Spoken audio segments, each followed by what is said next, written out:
storm that we have. So I'm already talking.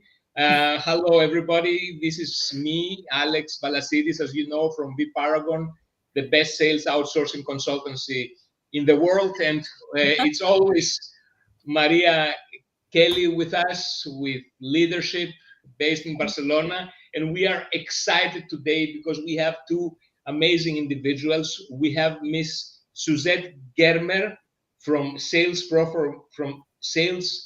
for You from Germany. And we have Mr. David Gatz from the Bureau of Small Projects from the other side of the world, from Los Angeles. So nice to have you here with us, guys, today. Nice to have you here. I think nice to be here.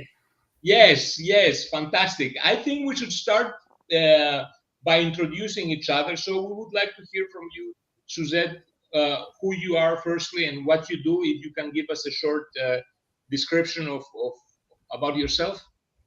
Yes, of course.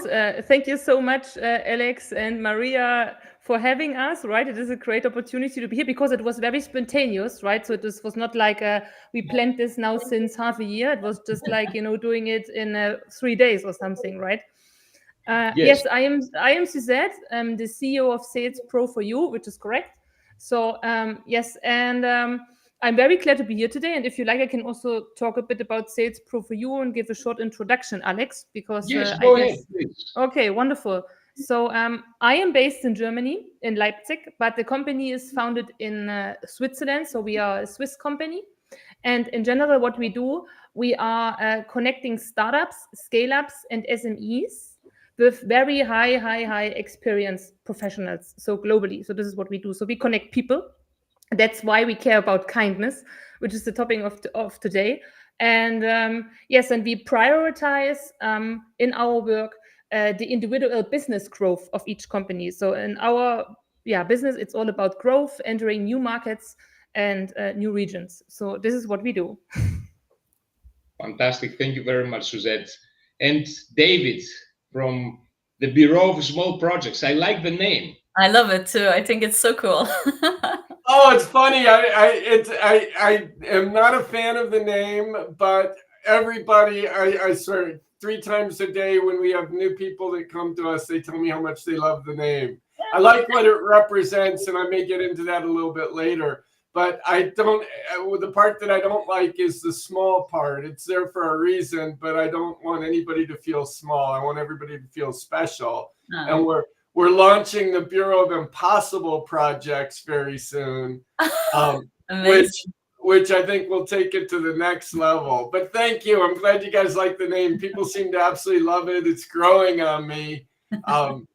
But anyway, I'm the founder of the Bureau of Small Projects. What we do is we provide Fortune 500 and big brand experience to small businesses, startups, and nonprofits. Across from marketing, web development, principally branding. I'd say we're a branding agency, but we do marketing, web development, and content creation as well. I'm also the producer of the movie Kindness is Contagious, a film all about being nice and the benefits of being nice.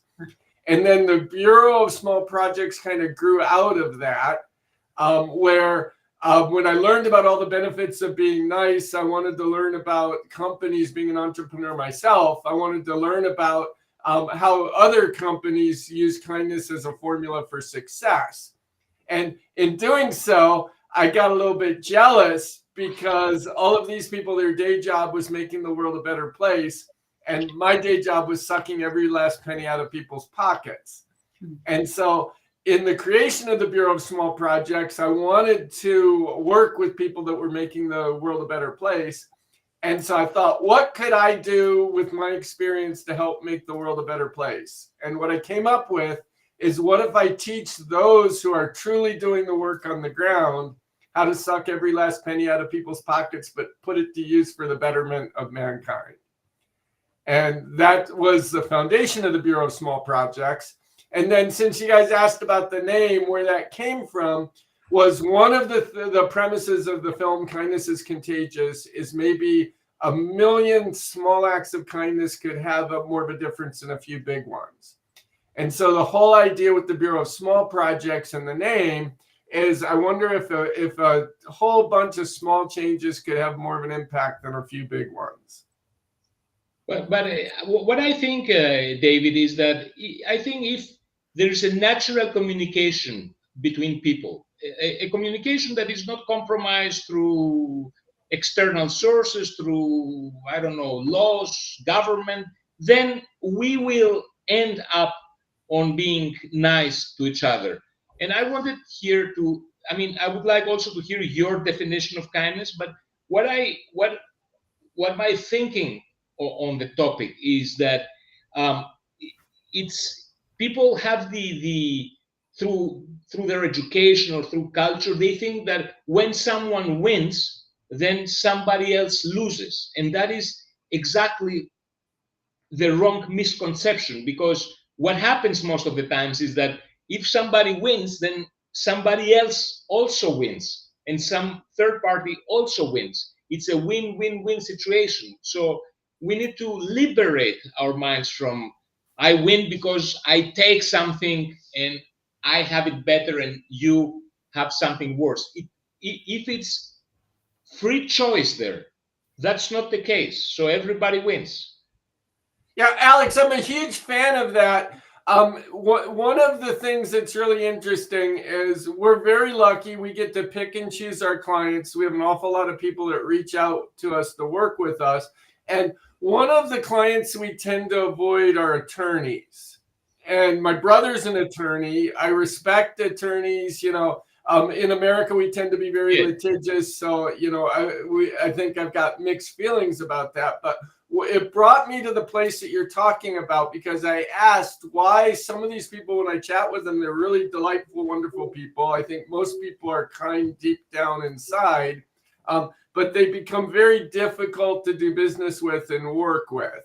And after reflecting upon that, knowing my brother, growing up with him, obviously, and what I came to is exactly what you're talking about, is attorneys tend to live in a zero-sum environment where there's a winner and a loser. And every day their job is they have to win. They spend on winning, and they have to make sure somebody loses. And with our business like yours, if we win, our clients win. And I think it's a wonderful environment to live in. Everybody's looking to win. I fully believe that the whole world could operate that way. Yeah. And I think if people's mind shifts shifted a little bit, it would be a better place. Yeah, it's an abundance. My globe, yes. It's an abundance mindset against a lack mindset. You know, it's basically how you think about it that changes the whole thing. Yeah, absolutely. But guys, you know, I mean, for me, if I kindly interrupt you. Go ahead. I'm very happy. For me, I questioned myself yesterday in preparation of this meeting. What is kindness? So from a dictionary point of view, right? So, and I really would like to share this with you, because I see how strong those words are, right? So I asked ChatGPT, by the way. And because, you know, I love ChatGPT, I mean, from a technical point of view. And ChatGPT is connected with the Merriam-Webster dictionary. This is a very, very, very old dictionary, I guess from 1980 or older. I have no clue. It's very, very old. I was impressed. And this is the single source of truth from ChatGPT. And the definition of kindness is the following. Sympathetic concern for the well-being of others. And I mean, this is, for me, it's very powerful, because it means it's for others, it's not for me. And that's the let's say, the single point of truthness, right, of kindness itself. But I think the thing is, I take it a step further, because there's a sympathetic thoughtfulness, but if that doesn't come with action behind it, you need to take action, right, to be kind with people. So I think it's also about taking action on those sympathetic thoughts you might have for somebody, or generosity. Yeah, you know, one thing that was really funny when we were doing the film, a couple of funny things, but one of the things is one of the people we interviewed with the film, and it gave me one of the best kind of lines from the film. He's a philosopher, and he was very critical of the word nice that we used. And we tend to use the word nice a lot in the film. We ask people, what's the nicest thing that anybody's ever done for you? And from a philosophical standpoint, and it was around the action, he was very skeptical of nice. I think before this call, we had the Los Angeles, California conversation where people in Los Angeles are accused of being very nice. And his thoughts were nice was superficial, that it didn't involve action. It involved a kind of a vacuous gesture. But then he followed that up with something that I thought was beautiful and was fully the intent of the film, was maybe nice is like a gateway drug to true kindness. And I think true kindness is backed up with the action, a certain level of commitment, and maybe more of a lifelong commitment or a long-term commitment. But the thing about being nice in the small acts of kindness is that it trains people, it gets them down the path, it gets them thinking about that. Catherine Ryan Hyde, who wrote the book Pay It Forward, it was all about small acts of kindness, sometimes big, but a lot of it was just buy somebody a coffee in Starbucks or something like that. But when you compound all of these small acts of kindness, they kind of snowball. People get addicted to being nice. That's one of the things that's really powerful about it. It makes you feel very good inside, and you get addicted to it. So you do more and more and more. And like any addiction, you have to up the ante to it. So if you start out being nice, then pretty soon you start out being nicer, doing it more often, and then get to genuine kindness. Yes, kindness is something deeper than being just nice, because I know a lot of people that are very nice, but they're not kind. So there is a big difference, I think. It reminds me the contradiction between pleasure and happiness. So what is true happiness? It's instant pleasure. Is that happiness? Not necessarily. Pleasure is like a drug that takes you away from true happiness. The same is with being nice. Being nice, being agreeable, and being kind are two different things. I think they're related, though. I kind of disagree a little bit. I think that once you start being nice, that it takes you down a path that eventually you get to being kind, maybe sooner rather than later. I got heckled at Stanford University, kind of along these lines. I did a talk about kindness at Stanford, and these were a room filled, it was Stanford Medical School, room filled with real smart people. And this person stood up and heckled me. And I'll tell you, there's nothing worse than getting heckled by really smart people at a place like Stanford University in front of an audience of like 20,000 or 10,000 people. Oh my God. And this person said, listen, why did you decide to do a movie about being nice when there's much more serious issues? That dolphin movie about killing dolphins had just come out.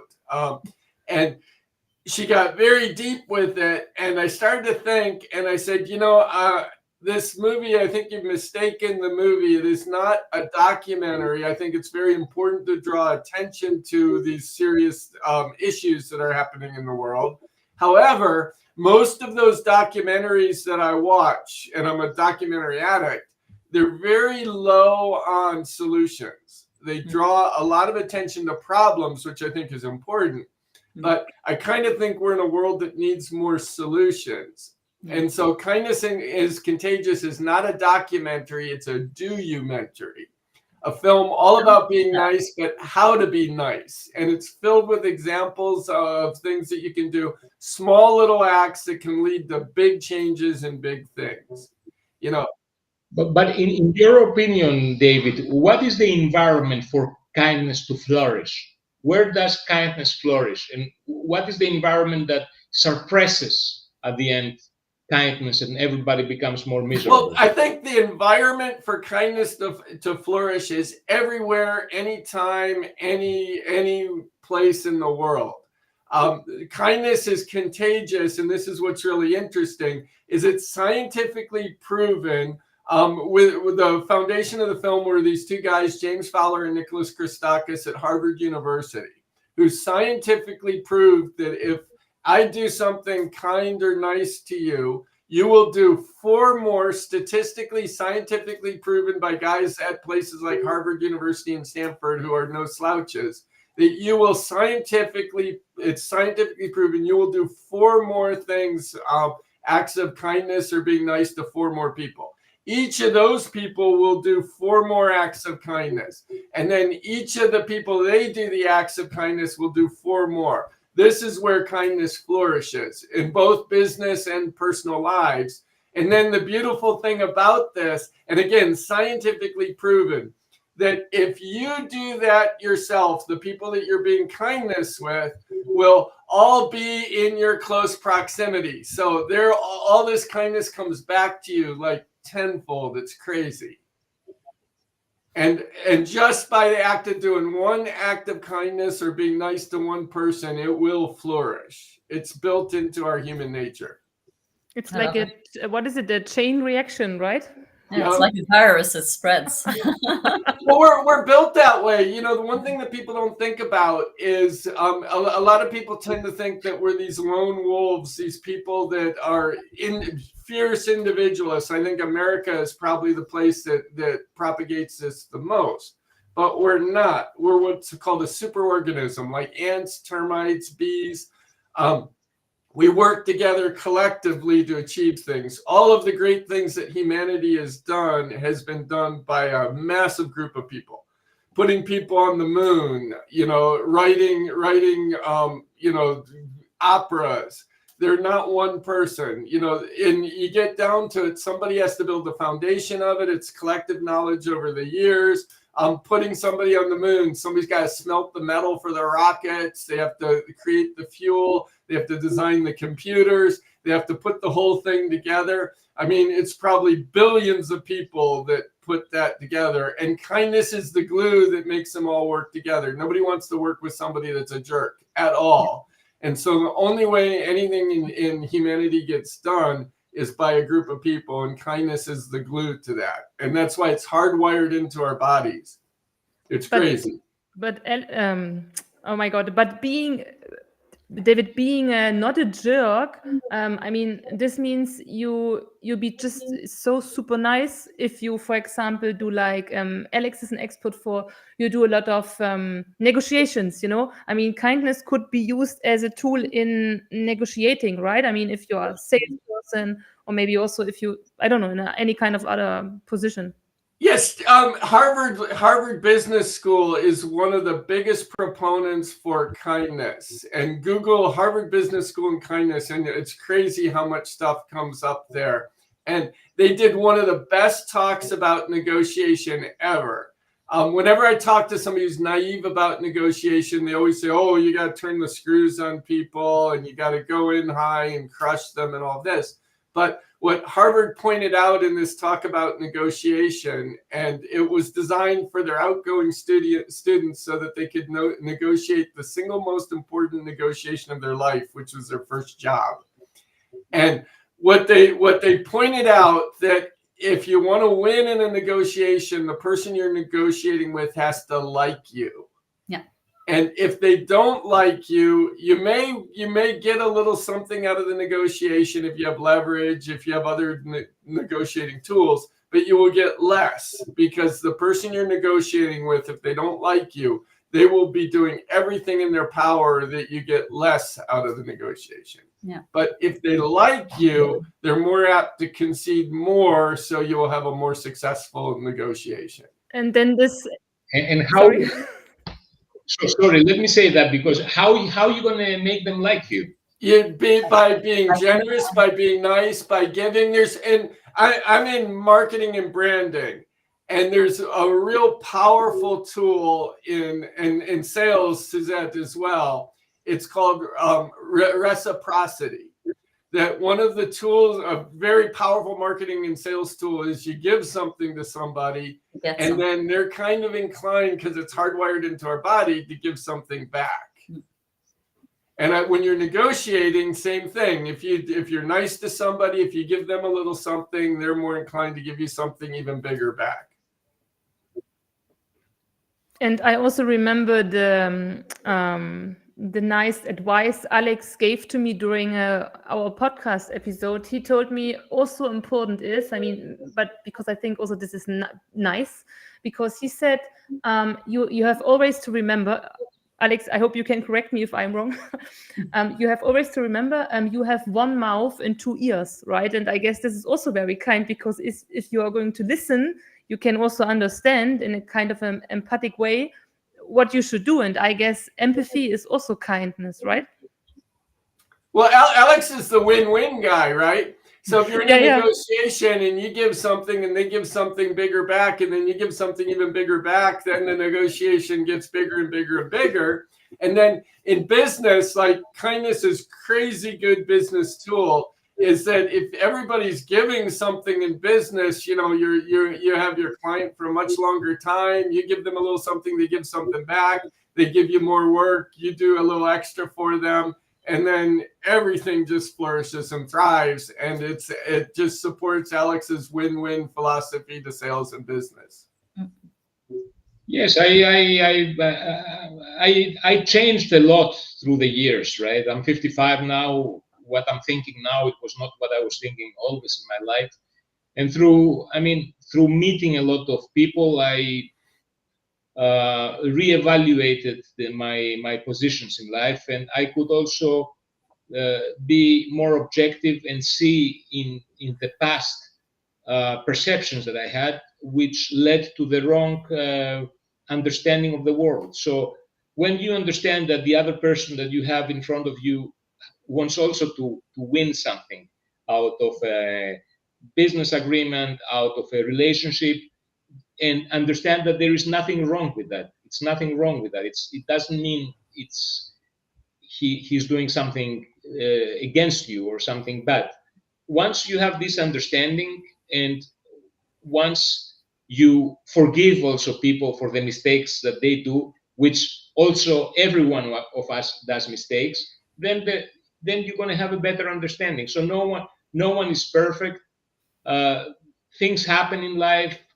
My opinion, through all the people that I met globally, because I think more or less you will agree with me, I met people from all around the world, from all cultures and different backgrounds. So I can tell you 99.9% of the people are good people.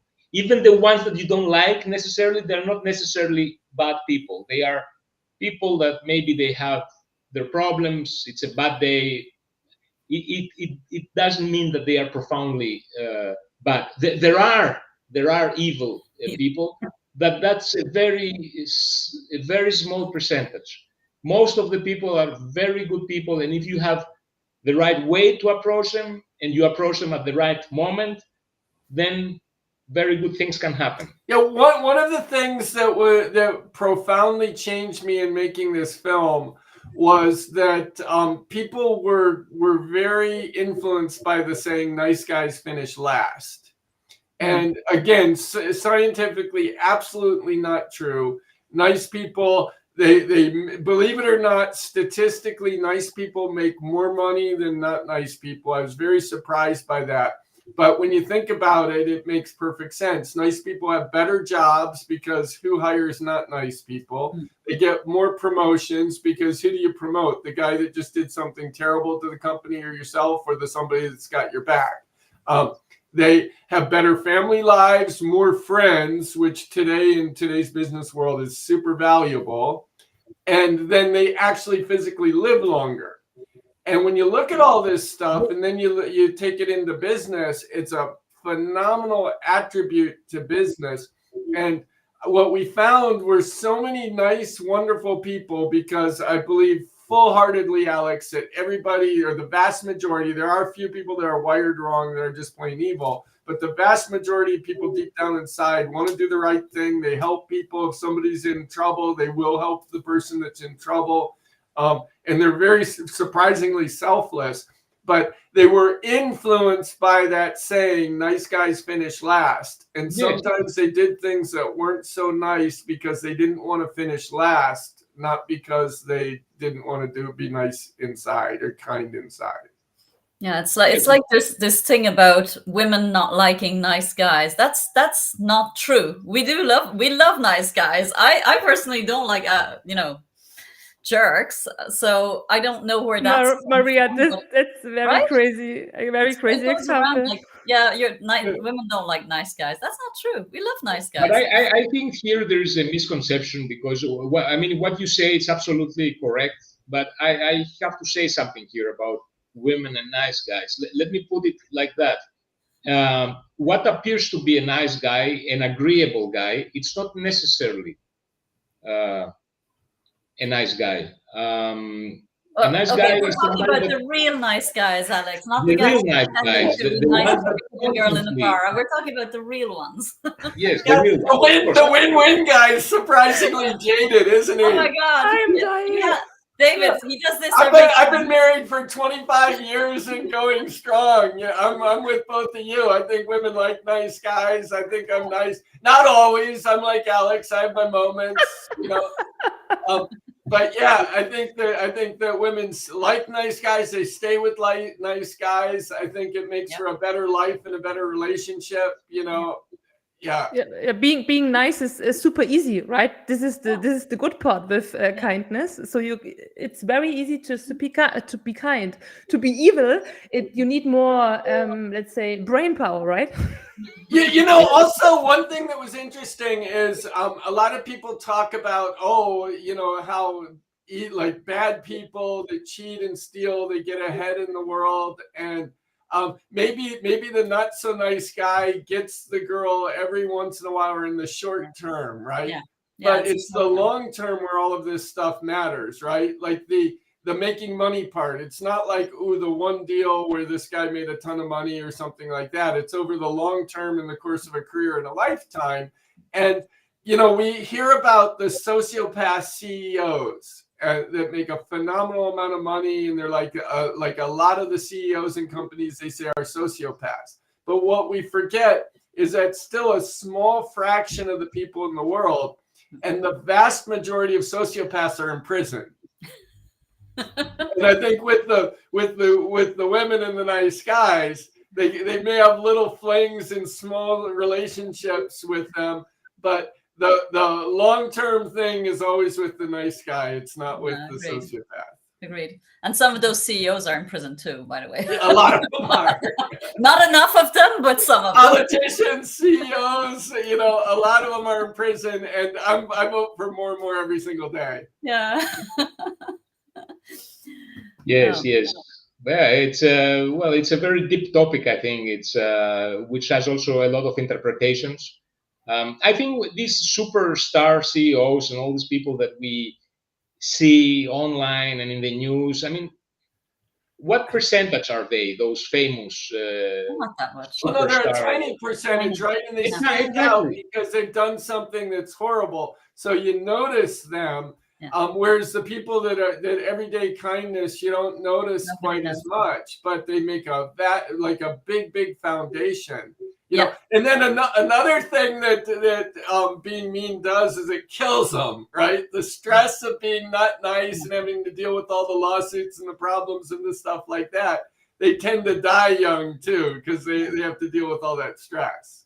Yeah, and being a leader that's kind, you're going to have a good reputation. You'll attract talent that will build loyalty with the people who come and work to you. That means your employees will be happier. That means your clients will be happier. I mean, it's just and that will build customer loyalty. So it's being kind just creates like a ball of advantages. Let me say something here, which is, I think it's something that I noticed in a very early stage of my professional life.